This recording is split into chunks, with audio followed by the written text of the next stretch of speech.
This show is produced by the Hartman Media Company. For more information and links to all our great podcasts, visit hartmanmedia.com. Speakers, publishers, consultants, coaches, and info marketers unite.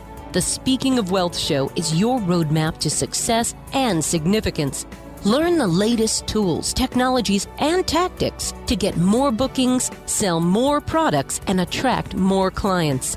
If you're looking to increase your direct response sales, create a big-time personal brand, and become the go-to guru, the Speaking of Wealth Show is for you. Here's your host, Jason Hartman. It's my pleasure to welcome Dr. Stephan Evergreen to the show. She is founder of Evergreen Data. She's done work for MasterCard, Verizon, the United Nations, the CDC, the World Bank, the FDA, and data presentations in a whole bunch of fields. She's the best-selling author of Effective Data Visualization, The Right Chart for the Right Data. Stephanie, welcome. How are you? I'm so good. Thanks for having me here. It's good to have you on. So, people are so fed up with corporate PowerPoints and confusing slides and data dumps. Yeah, they really are. Yeah. Yeah. Did you hear about how Jeff Bezos banned PowerPoint at Amazon? I did hear about that, and I know he's got the 2-pizza meeting rule and all kinds of funny stuff. So maybe Bezos is on to something. He's certainly been successful. Nobody can argue with that. Right. Tell us about the problem a little more and then the solution. Sure. So I think that some of your audience will probably be old enough to remember the days when we weren't driven by data, when people were just making business decisions by a CEO gut instinct or something. And then we realized if we actually collect data on our consumers and their thoughts and their preferences, we can actually make better decisions. So we all, maybe 15 years ago, became very data driven, and people were just in this race to get their arms around as much data as they possibly can. And in some ways that went into a very weird direction, like with Facebook and the big data and that sort of thing. But for, I think, most of the corporations that are out there, they've been trying so hard to collect good data, to collect clean data, to collect reliable data, but now there's so much that they don't know how to cut through all that noise and make decisions with it. So that's how we get to places with super cluttery slides that don't have any kind of obvious point, and we end up wasting so much time in our meetings just trying to figure out what the heck we're looking at. It's probably fair to ask, even if the data is presented better, can our minds interpret it anyway? But certainly presenting it better will help.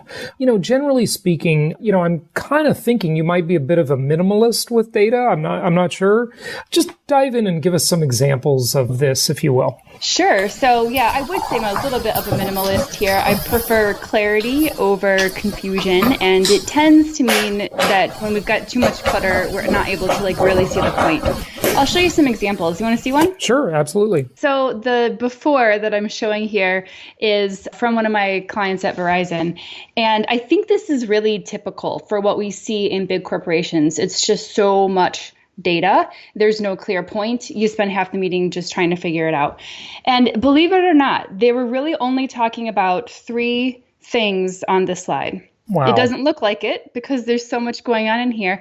Believe it or not, the little blue lines are related to the blue bars, even though they're not touching. The red lines are related to the red bars, even though they're not touching. I mean, the whole thing's just wild. So the different colors are their 3 different products. Those 3 different products are repeated in this table down below. And then the 3 different products are also repeated in bullets below that. So we just have information that is supposed to be hanging together in all these different places around the slide. Mm-hmm. So how do we fix this? Down. Boy, yeah, this is our revision here. Mm-hmm. So the revision is this one. This is a lot less clutter. Yes. Okay. And it's really just a matter of reorganizing so that the things, it's in graphic design, they would call this the rule of proximity. Mm-hmm. This is the things that are belonging together need to hang out together. So we just reshuffled all the data and put it in graph types that make better sense, like line graphs in here. And we took out the bullet points and replaced those as annotations directly on the line so that the annotation explains the trend that's happening. And we give the whole thing a title, a headline that actually tells people the insight that person is trying to make.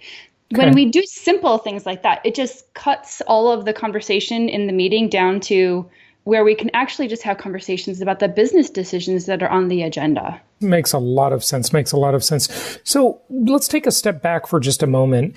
The question I want to ask you, Stephanie, is how many types of graphs or visualized data methods, maybe to even be more general, are available to us, and how do we choose the right one? Oh my goodness. So I would think that the numbers that we have are, we're talking like dozens and dozens at this point of different chart types that we have. And there are whole sets we've got for quantitative, just for numbers, and a whole set that we have for qualitative when we're dealing with words. So we have so many different choices that we can make. Should we be using them all? I don't think so. The research on how humans interpret graph types tells us that people are going to interpret some much easier and more accurately than they're going to interpret others. So even though it seems like there are many, many, many types out there, I would probably say there are maybe 20, 25 that are going to be the most commonly used. Okay, so 20 or 25, but even less than that, if you look at sort of the core,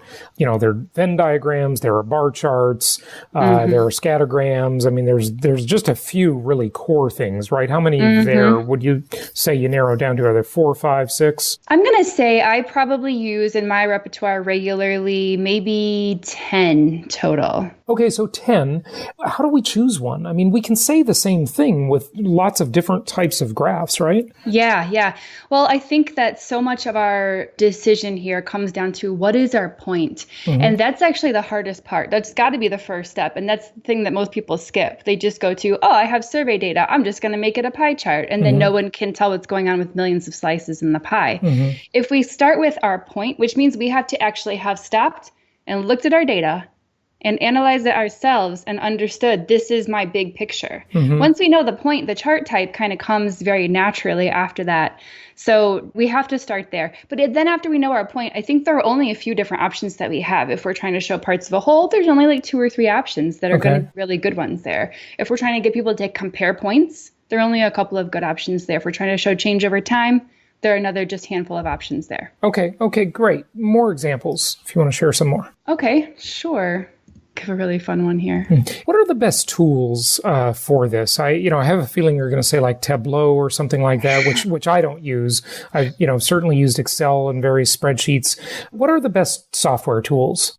I use Excel. I stick almost exclusively to the Microsoft Office suite, like PowerPoint and Excel, because that's where my people live. Like when I'm talking to the chief marketing officer at MasterCard, her data scientist might be using some fancy software, but ultimately she's got to report this stuff on a PowerPoint slide to the CEO. So that's the world we live in. I want people to know how to use those tools well. But there are lots out there. You're not using fancier programs than just the Microsoft Office suite, huh? Yeah, it's just really knowing how to use it well, how to master some of the tools. You know how Microsoft is. A button will be called something you would never guess. Right, yet it does something really useful. It's terrible. So totally bad user interface. So you just got to figure out what it is those buttons do, and then you'll get there. Sure. Okay, good. So in this example, this came from another one of my Fortune 500 clients. This is something that they were showing in their marketing meeting. I was like, was this about Christmas data? Because it's red and green, and red and green bar charts are generally not such a great idea. Red and green is the most common form of color blindness, so it's not a smart idea to mix that. So this looks like a easy to understand graph. Is this the good one or the bad one? This is the bad one, yeah. Oh, okay. It gets better than this then. Wow. Yes, okay. This for a couple of reasons. Okay. Yeah, I know it could be better, right? But first of all, look, we've got 3 titles on here. A big one in green, a littler one in black, and then another one in gray down below that. We've got to get that together into one title that actually says a point to it. Okay. This is using some bad fonts for a slide. When we're talking about putting words on slides, we want to be using sans serif fonts that have this nice even stroke to them. I agree. I'm not a huge fan of serifs. Yeah, it's not that clean for a slide. Right. Yeah. Is there a best font, by the way? Years ago, I heard that, I think it was Verdana was a really good choice. Of course, it depends what the application is, whether it's a headline font or a body font. I agree with you. I tend to like sans serif fonts. I know there are studies on all this stuff. Do you have any input there? Well, when we're talking specifically about graphs, I like to use the sans serif that's condensed. So I don't really care so much about what kind of sans serif you use. There are so many out there, but condensed ones are real tall and skinny. And that's really handy when we're making graphs because you're trying to squeeze your labels into small spaces. Okay, so like Arial Narrow would probably be a good choice, right? That would be one. Yeah, there are so many out there. Sure. But yeah, anything that's going to be narrow or condensed will be good. Okay. And by the way, I love that folks, we got to fonts. This is great. Yeah. And if you really want to geek out, I actually watched a documentary called Helvetica. Oh, yeah. You watched it too. Oh, boy. We're totally weird. Yeah. Awesome. So do you want to see the improved version of this? Yeah. Let's see. This looks like a Christmas chart. I know, doesn't it? Okay. This one is so much cleaner. Oh, yeah, definitely. So much easier to read. Better color choices. The gray and the green help the green really pop out. Yeah. Whereas when we're using red and green, everything's kind of popping out, and that's not what we want. We want our point to be really popping out. So we can use little tricks like color to make that happen. Sure. Okay. So going back to the other one just for a moment, just scroll back to that one. So here we've got the red and the green, and what do they want to pop there? The red, I guess? No, they actually, if you look at their title here, which isn't super clear, it says geographic growth dominated by Midwest. So the Midwest are the ones that are in red. They want those to be the ones that stand out, but there's so much other green happening in here that's not clear. The fact that dominated by Midwest is in green, but the bars that are Midwest are in red creates this disconnect. Yeah, it's totally confusing. Okay. Yeah, it's totally confusing. Yeah. So we can use color. Let's just use it in a way that's going to be better at telling our story and pointing people to what we want. Okay. Plus, in this one, we reduced a lot of clutter. I'm going to go back to the old one for just a second. Look at the borders, the tick marks, all that unnecessary junk that just makes things feel cluttery and confusing. When we take that stuff out, the data are what we see, and then we can get to our decisions. Very, very important. So basically for people listening only to the audio, larger fonts on the axis across the bottom of the graph. I can't remember which one's X and Y anymore, but anyway, the one at the bottom, to be really simple, it's got percentage numbers, and they're nice and bold, and they're easy to read. The bars on the graph are thick. The regions have large enough fonts to read. Can't just really use this like Excel will create it for you, can you? You need to, what do you need to do? Tell us about you're always going to have to do some manipulation of the defaults. Okay. I almost always have to do exactly what you said, make my bars thicker, choose better fonts, strip out some of the clutter like borders and tick marks. But the cool part about Excel is that once you do that, you can actually save that beautiful, sexy bar chart you made as a new template. So it becomes your new default bar chart, and you don't have to go through all those steps every time. Okay. Now, I consider nowadays Excel really too complicated. I like using, sometimes Google Sheets, for example, or Numbers, which is the Mac version of Excel. But I did start out many years ago with Lotus 123. I do remember that program. They're giving away my age with cassette tapes. Is this even easier using like the Google product, or what do you think? In some ways, yes, and in some ways, no. I mean, one of the things that's great about Microsoft, it's also terrible, is that it's so big that you can make it do stuff it doesn't naturally do. Right. It does too much, really. I find Microsoft products to be overkill. Yeah, and I almost have to not look at certain parts of it in order to use it. But because of that, you can hack it. And you can make graph types that it doesn't normally even do, but ones that are super high impact. So you can't always have those capabilities inside like Google Sheets or something like that, where they've tried to make it so easy that they've stripped out some of the capabilities we might want. Yeah. Okay. Maybe we'll find some happy place in the middle at some time. Sure.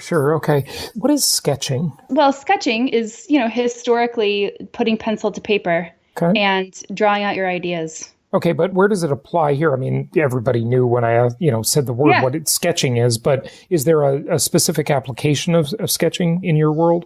Well, traditionally, the way that artists have used sketching is to work out bad ideas before they commit to the time and expense of actually putting paint on canvas. Like the paintings that are behind you right now in your background, gorgeous. There is no way the artist just walked right up to a canvas and started painting. Yeah. They sketched first so they could work out all the logic. And when we use that same process for our slideshows or our dashboards or our websites or our reports, we work out the bad ideas that are costly if we don't work them out ahead of time. I mean, Stephanie, are you suggesting people actually sketch with paper and pencil or pen? Yes, exactly. So one of the books that I have out right now blasphemy. I can't believe this. Nobody does that anymore. I know. It's your excuse to get away from your computer, to get out of the office and go to the coffee shop and just think and sketch. All right. So what were you going to say? One of the books or something? Yeah, one of the books that I put out right now is the sketchbook. So it has the templates and graph paper and dot grid paper and the slide guide and all kinds of things to help you sketch out your ideas so that when you do sit down to the computer, your time is so much more efficient because you already have a game plan.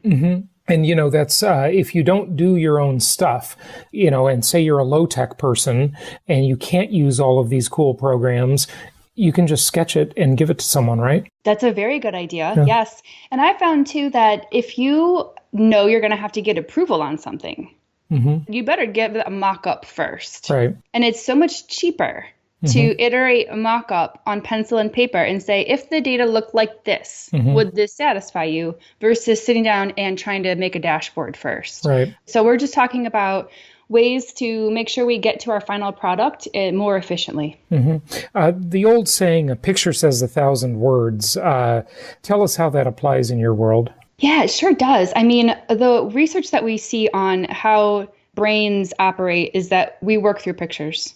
We have 5 senses technically, so we have 5 ways information gets into our heads, but vision is our dominant sense. And you've probably seen studies about this, right? Like there was a study I saw that was done with wine sommeliers where they put red food dye into white wine and gave it to them and said, describe the wine to us. And they should have been talking about like pears, right? But they talked about chocolate and raspberries, and because our vision dominates how we interpret the world. We can trick our other senses. It's that powerful.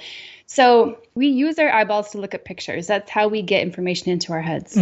So that means we've got to create awesome, gorgeous, engaging, clear pictures because that's what people need to see. Yeah, absolutely. No question. I mean, it's been said that vision is like 70% of our sensory perception. And I guess it depends what you're doing at the time, but very good point. Are you not a fan of pie charts?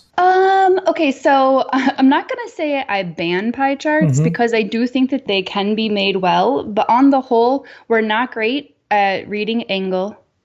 And once we get more than a couple of wedges into the pie, it's kind of hopeless. I think we've always known it's kind of hopeless because pie charts, when people make them, they put all the number labels on there. And if you need all the number labels on there, how is it really even helping anymore? Versus having a pie chart with fewer slices and words showing what each slice is, right? I'm fine with that idea. Yeah. Okay. All right. Good.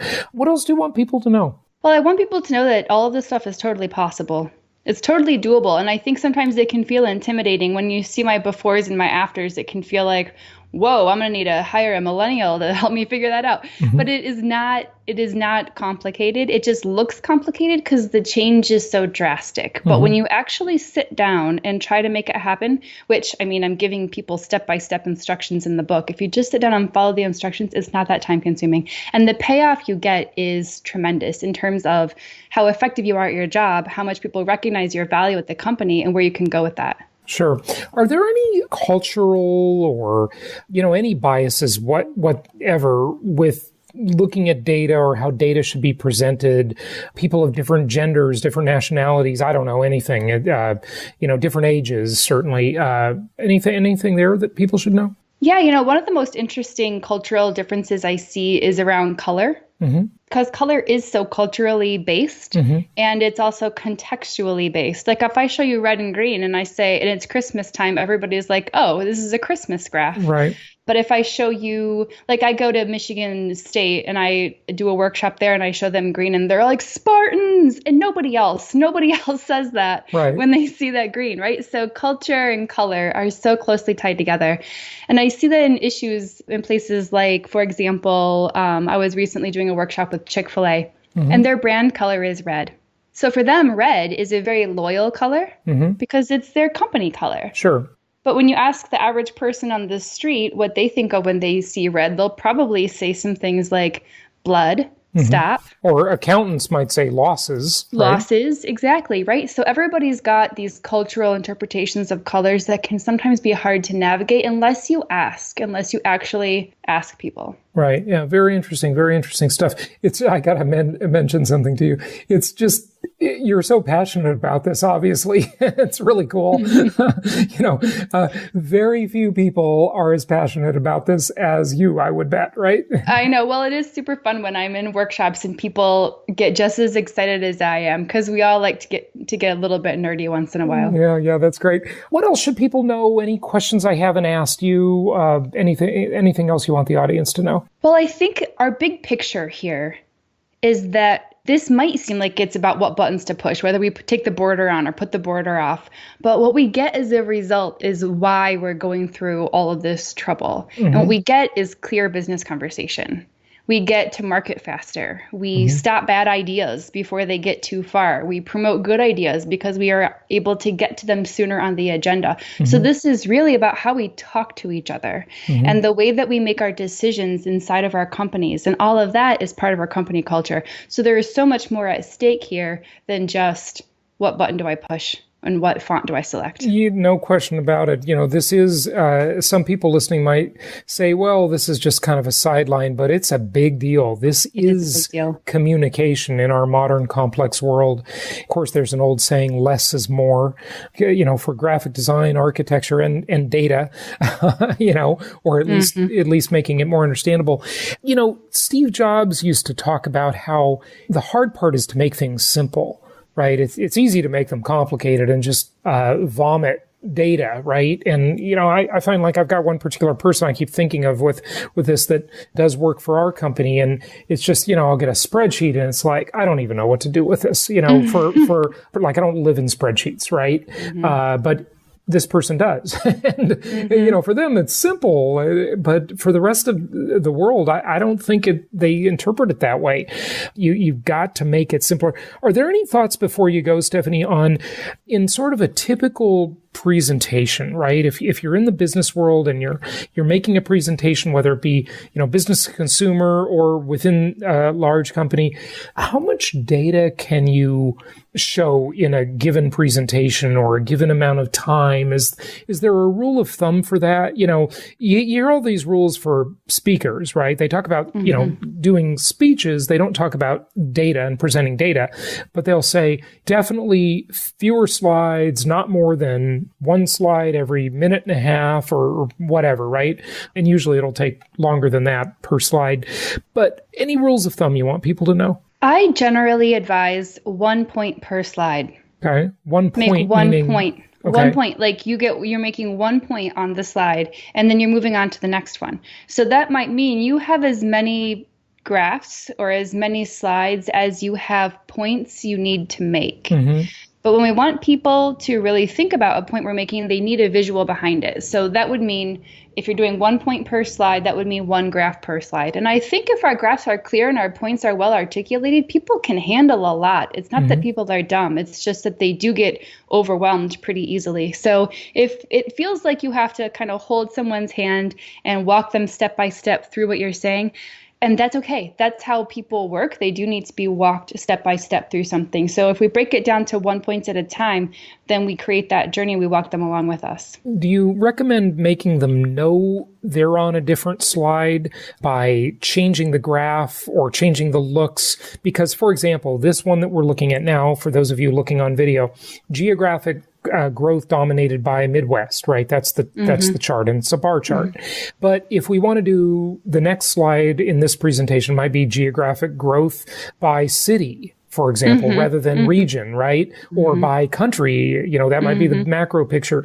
Do we show them the same graph over and over, one per slide, or what do we do? Sometimes that can be helpful. I like to keep the same chart type if we're talking conceptually about the same thing, so that when we're switching topics from maybe city to countries, people's brains don't have to process too much by understanding a new visual as well. If it's the same general concept, I like to keep the same graph type, but it's really helpful to change the graph type when something drastically different is going on so that it gets people's brains to really shift gears. Sounds good. Makes sense. Stephanie, give out your website and tell people where they can learn more. Sure. So it's stephanieevergreen.com, and I have a blog there that has so many free, great ideas. The makeovers that I've shown today are there, and you can also get more information about both of my books. Stephanie Evergreen, thanks for joining us. Thanks for having me. Thank you so much for listening. Please be sure to subscribe so that you don't miss any episodes. Be sure to check out the show's specific website and our general website, hartmanmedia.com, for appropriate disclaimers and terms of service. Remember that guest opinions are their own, and if you require specific legal or tax advice or advice in any other specialized area, please consult an appropriate professional. And we also very much appreciate you reviewing the show. Please go to iTunes or Stitcher Radio or whatever platform you're using and write a review for the show. We would very much appreciate that. And be sure to make it official and subscribe so you do not miss any episodes. We look forward to seeing you on the next episode.